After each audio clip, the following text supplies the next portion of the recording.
کنارے ڈرامے کی نیکسٹ ایپیسوڈ کے اندر کافی انٹرسٹنگ ٹوسٹ پیدا ہو چکے ہیں، کیونکہ اب ہمیشہ کے لیے درے شیوار کا جو انجام ہے یہ دردناک سٹارٹ ہو چکا ہے۔ درے شیوار کے سامنے جب سے ساری کی ساری اصلیت کھل کر آئی ہے تو اس کے بعد درے شیوار کو سمجھ تک نہیں آتی کہ وہ کرے تو کرے کیا، اور اسے اس بات کا بھی اب احساس ہو چکا ہے کہ اس نے بہت بڑی غلطی کر دی ولید کو چھوڑ کر۔ اگر ولید کو وہ نہ چھوڑتی تو آج اس کے ساتھ ایسا نہ ہوتا۔ آنے والے ساتھ میں آپ لوگوں کو دکھایا جائے گا کہ جیسے ہی شیر کی اصلیت کھلتی ہے تو درے شیوار اپنے آپ کو تنہا کر لیتی ہے، مکمل طور پر اندر سے ٹوٹ جاتی ہے، نہ کچھ کھاتی ہے نہ کچھ پیتی ہے، کسی کے ساتھ صحیح طریقے سے بات تک نہیں کرتی۔ تو اپنی ماں کے ساتھ جب کال پہ بات کرتی ہے تو ماں کہتی ہے کہ ماں جی میں بہت زیادہ اکیلی ہو چکی ہوں، میرے آس پاس کوئی بھی موجود نہیں ہے۔ تو آگے سے جب ماں یہ بات سنتی تو یہ درے شیوار کو بڑا پیارا میسج دیتی ہے، اسے کہتی کہ دیکھو بیٹا، یہ سب کچھ آپ نے اپنے لیے چنا ہے، میں کسی قسم کی کوئی بات نہیں کروں گی، یہ تنہائی تم نے خود اپنے لیے پسند کی ہے،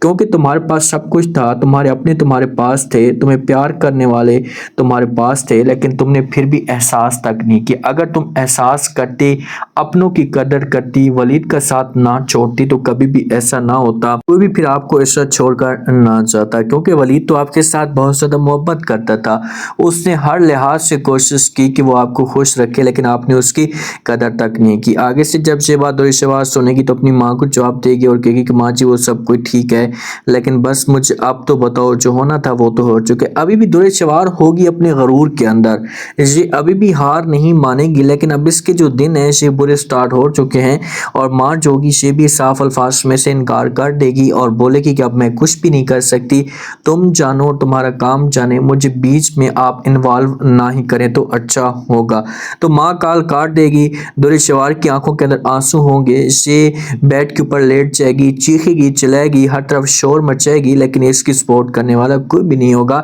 اور مشکل وقت میں شہیر بھی نہیں آئے گا کام۔ اچانک سے دعا کی جو طبیعت ہوتی ہے یہ خراب ہوتی ہے، اور جیسے ہی اس بات کا پتہ چلتا ہے ہماری ماورا کو تو ماورا کا سکون مکمل طور پر برباد ہو جاتا ہے، کیونکہ یہ بیچاری تو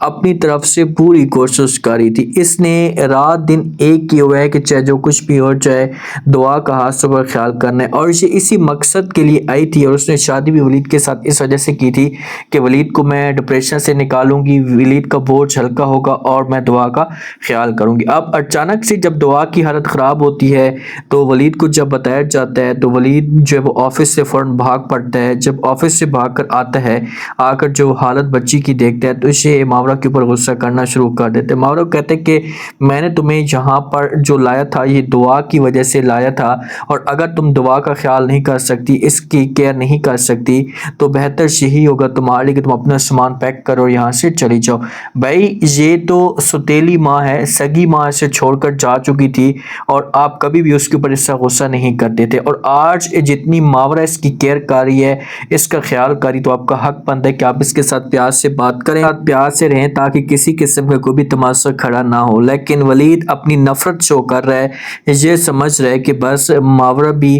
درے شیوار کی طرح ہی ہو سکتی ہے، اور یہ سب کچھ ایما کو اچھا نہیں لگتا۔ ایما آئے گی، آ کر بات بھی کرے گی ولید کے ساتھ، کیونکہ ساری رات ماورا بچی کے لیے جاگتی رہتی ہے، اور ایما کے خاندان والے سب کچھ دیکھتے ہیں، ایک ولید ہی ہے جو نہیں دیکھتا۔ تو اسی وجہ سے ولید کے پاس آئے گی، ولید کو آ کر سمجھانے کی کوشش کرے گی، کہے گی کہ دیکھو ولید، آپ جو کچھ بھی کرنے کی کوشش کر رہے ہیں، آپ جو کچھ بھی ماورا کے ساتھ کر رہے ہیں یہ غلط کر رہے ہیں، ماورا ہر وقت دعا کا خیال کرتی رہتی ہے، ہر وقت اس کے آس پاس رہتی ہے، تو پلیز آپ اس بارے میں تھوڑا سا سوچیں اور اس چیز کو اپنے دماغ کے اندر رکھیں، یہ چیزیں ٹھیک نہیں ہیں۔ تو آگے سے جب یہ بات ولید سنے گا تو ولید تو اتنی نفرت کرتا ہے کہ یہ بات نہیں مانے گا، یہ سمجھتا ہے کہ بس ماورا ہی درے شیوار کی طرح ہو سکتی ہے، تو اسی وجہ سے انکار کرے گا اور کہے گا کہ بس یہ سب کچھ آپ مجھے مت سمجھیں، آپ لوگوں کی وجہ سے میں نے شادی کی ہے، تو اب مزید آپ لوگ مجھے اس مشکل میں نہ ہی ڈالیں تو اچھا ہوگا۔ درے شیوار کی جو بیوی ہے پہلی شہیر کی، یہ سب کچھ درے شیوار کو بتا دیتی ہے اور کہتی ہے کہ دیکھیں کہ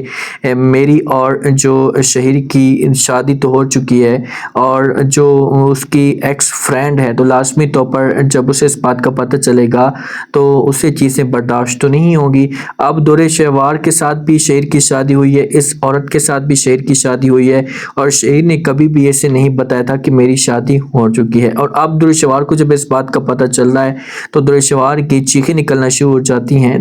درے شیوار کو سمجھ سمجھ تک نہیں آتی کب کیا ہوگا، لیکن گیم مکمل طور پر ہاتھ سے نکل چکی ہے۔ آج اگر یہ عورت ذلیل اور خوار ہو رہی ہے تو اپنی غلطیوں کی وجہ سے ہو رہی ہے، اور آگے جا کر بھی اس کے ساتھ بہت برا ہوگا۔ اب آپ لوگ اس بارے میں کیا کہتے ہیں؟ لازمی فیڈ بیک دیں اور سبسکرائب بھی لازمی کر دیں۔ شکریہ۔